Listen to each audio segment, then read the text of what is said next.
Today's Kansas City Chiefs report is sponsored by Mint Mobile. Guys, you can get a new cell phone plan starting as low as $15 per month with Mint Mobile. I can tell you how to do that later on in the show. Go to mintmobile.com/chatsports to get started today. All right, training camp is here. It'll officially open with the full practice on Wednesday, the 27th. Veterans will report the 26th. But we already saw rookies, quarterbacks, and players coming off injury report on Saturday, and a couple of light practices have taken place since then. We will discuss a lot of that and some other training camp news and notes here in just a little bit. But the first full practice will be on Wednesday. Guys, congratulations, because we made it. We've made it through the dog days of the off-season. Training camp is here. We're going to have a lot to talk about, which hasn't been the case over the last couple of months. So I'm fired up. If you're fired up, type me if you're excited to have Chiefs football back. It's just nice, isn't it? You can kind of see the calendar. You're looking up, okay, July 4th. You got about a couple weeks, and now, late July here, August around the corner, that's when football is really back. But it's back. They're at training camp in St. Joseph, and I can't wait to talk about some things happening on the field. So let's do that. Let's talk about some training camp notes that we can already address. Skyy Moore is healthy. That's number one, and that's a very good sign. Pete Sweeney, who's had his boots on the ground, reported all over the place, said this. I mentioned on Friday that Skyy Moore said he was full go at 100%. On Saturday, he appeared without a thigh compression sleeve that he had been wearing during OTAs. Confirmed, good to go. And it's nice to see that Skyy Moore is ready to rock and roll, because, missed some time during OTAs. We did see that he was working out with Patrick Mahomes between minicamp and now training camp. It was good to see him get that work in, but now it's nice to see him be full go at actual Chiefs practices that Andy Reid and this coaching staff will be able to evaluate, because I think this can be a big piece of this offense starting this year. I mean, there's a reason they spent a second-round pick on Skyy Moore, because he's very capable. Had a huge senior season for Western Michigan a year ago. Obviously a big jump in competition, but as we've outlined a lot here on the Chiefs report, the wide receiver depth chart very much up for grabs to see who's going to get the most opportunities. So I'll ask you this question. How many touchdowns will Skyy Moore have this year as a rookie? 4, 5, 6, 7, 8? Predict it. How many touchdowns do you think Skyy Moore will have this year? Next up on our training camp notes, Skyy Moore is healthy. So is Jody Fortson. Jody Fortson getting some good work in. We saw him be kind of a partial participant during OTAs and minicamp, but he appears to be full throttle. Matt McMullen had this note, so that's a wrap on the Chiefs' first practice. This was after Saturday. And he said that Jody Fortson had a strong day, catching 3 touchdowns in red zone 7-on-7s. He also mentioned Trent McDuffie had a pass breakup in the end zone. Good to see fellow rookie to Skyy Moore, Trent McDuffie, make a play as well. I'm excited about Fortson being healthy, and I'm excited about the upside. I think we were just starting to see him show what he could do as a tight end last year. Then the Achilles pops, but boom, before training camp's even full throttle, he appears to be ready to go. And that's a really positive development, because Achilles can be a nasty injury, but luckily it seemed like he attacked the rehab properly. He's young enough. Looks like he is going to be, full throttle here, and that is very, very exciting, because I think he can be a nice weapon for this team. Who's tight end 2 going to be? I think this is kind of one of these training camp battles to keep an eye on behind Travis Kelce. Type JF for Jody Fortson, type BB for Blake Bell, type NG for Noah Gray. Now, they all have slightly different skill sets. Like, Bell's probably the best blocker of the bunch. He can also do the little QB sneak action that he does occasionally.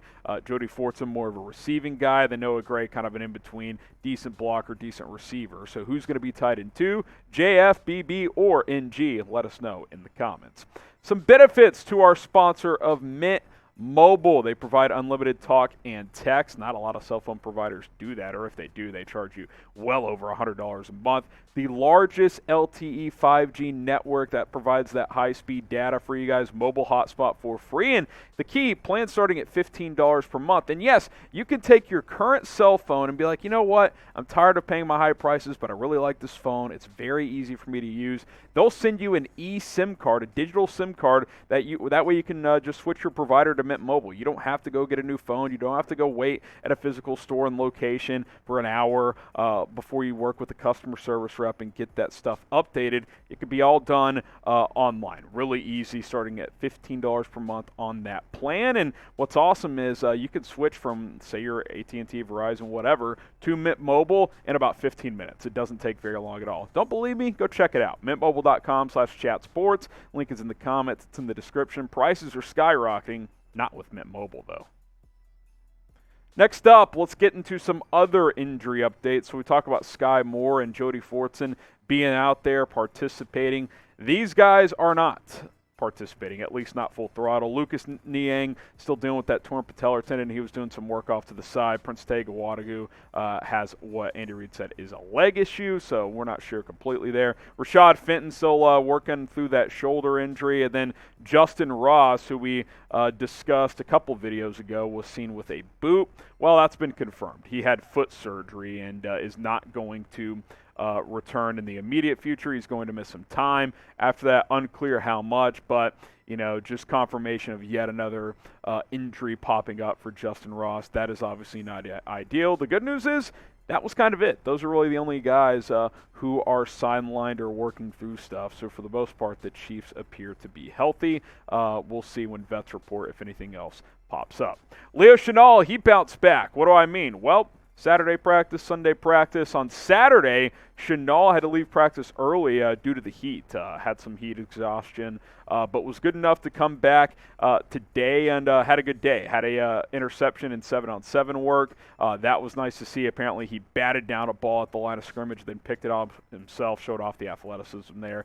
That is not easy to do, so it's good to see that, especially for young players who maybe they'll have a day where they struggle. Can they bounce back? I think the bounce back meter is something to keep in mind, because you're not going to have great days every day as a young player, but can you get back out there and make some plays? Chenal was able to do that, and that's nice to see, because I think he can be this team's third linebacker, play that Sam position, and blitz a little bit as well. He's got that versatility, having 8 sacks last year for the Wisconsin Badgers. I think he'll be able to provide some versatility for this team, and considering the defensive line, especially that edge position, isn't great, maybe he gets his hand in the dirt and comes off the edge some too. We'll have to wait and see on that front, but good to see him bounce back after having to leave early on Saturday. And Andy Reid talked about it. Look, it's hot, but you got to find a way to work through it, because it's not cooling down anytime soon, especially once those pads go on.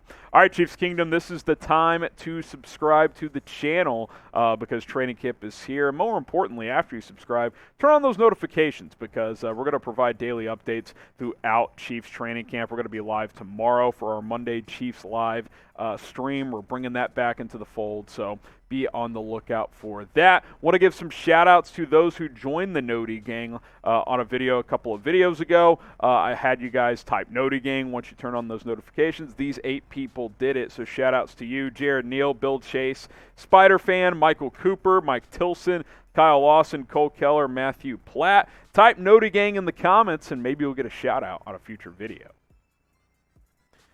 All right, let's discuss the latest on Orlando Brown. He's obviously not present at St. Joseph, at least not yet. Vets report on the 26th. We'll see if he does that. Obviously, we continue to await to see if he's going to hold out. Here's what Andy Reid said. Here's what he thinks on the situation. He said, look, I don't know if he's going to be here or not. If he's here, great. If he's not, we move on. That's how we've done it in the past. This isn't my first time I've been through something like this. My thing is we just go. Whoever the next guy is that's going to step in there, we know Joe Thuney can do it in a heartbeat, so if we need him to go in that direction, we can go in that direction. We've got some new faces in there that can also do it. Well, number one, hopefully Orlando Brown just shows up and this isn't an issue, and then, the contract stuff can be revisited next offseason, because that ship is come and gone. I mean, he's got to play on the franchise tag this year. There's no way around that. But let's say he doesn't show up. You look at the depth chart. Let's say Joe Thuney does slide over. If he can do that, that's probably your best option without having to sign a player, because then you could plug in Andrew Wiley there at left guard if you need to, if he's not having to play right tackle, which he might be at first because Lucas Niang is also sidelined. But even if he is, Darian Kennard can kick inside and play. Nick Allegretti has some starting experience as well. This team has some good depth on the offensive line. Now, Niang being banged up kind of throws a wrench into things. So if Orlando Brown doesn't show up and Niang can't go, you're down, 2 starting tackles there. So Thuney at left, Wiley at right, Kennard at left guard, Allegretti at left guard. Maybe that's something you have to do early on in training camp. Not too concerned early on here, but let's check back in a couple of weeks, see how things look. Hopefully Orlando Brown is out there and ready to go. Do you think he will start at left tackle in week 1? Type Y for yes, type in for no. If he's healthy and shows up, he will, obviously. But if he holds out, maybe he won't. I don't know what he can really hold out at this point for, because they can't sign him to a new deal. Y for yes, in for no. Will Orlando Brown start in week 1? All right, loaded Chiefs report today. Some news and notes from training camp as some rookies and other guys got started on Saturday and continued today. Follow me on Twitter for more updates around the Chiefs at HGramNFL because things are ramping up. Training camp's really going to ramp up here in a couple of days, so don't miss any of it. Follow me on Twitter, subscribe to the channel, and we'll see you soon here on the Chiefs Report.